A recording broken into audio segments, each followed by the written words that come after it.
Hi guys, good morning. ಎಷ್ಟು ಸಿಮ ಉಂಟಲ್ವಾ, ಮ್ಯಾಂಗ್ಳೂರಲ್ಲಿ ತುಂಬ ಇದೆ ಉಂಟು, ಕೋಲ್ಡ್ ಕ್ಲೈಮೇಟ್. ಆ್ಯಕ್ಚುಲಿ ನಾನು ನನ್ನ ಅಜ್ಜಿ ಮನೆಯಲ್ಲಿ ಬಂದಿದ್ದೀನಿ.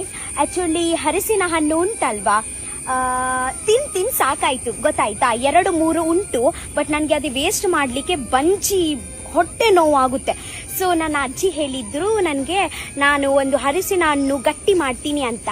ಓಕೆ, ಸೊ ಬನ್ನಿ ನನ್ನ ಅಜ್ಜಿಯ ಸ್ಪೆಷಲ್ ಹಲಸಿನ ಹಣ್ಣು ಗಟ್ಟಿ ನೋಡೋಣ ಅವರು ಹೇಗ ಮಾಡ್ತಾರೆ ಅಂತ. ಏಟಿ ಪರಿಮಳ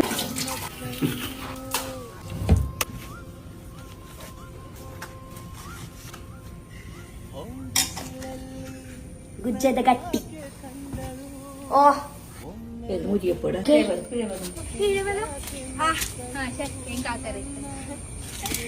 ಗೈಸ್, ಫೈನಲಿ ಹಲಸಿನ ಹಣ್ಣು ಗಟ್ಟಿ ರೆಡಿ ಆಗಿದೆ. ನೋಡ್ಲಿಕ್ಕೆ ಹೀಗ ಉಂಟು ನೋಡಿ.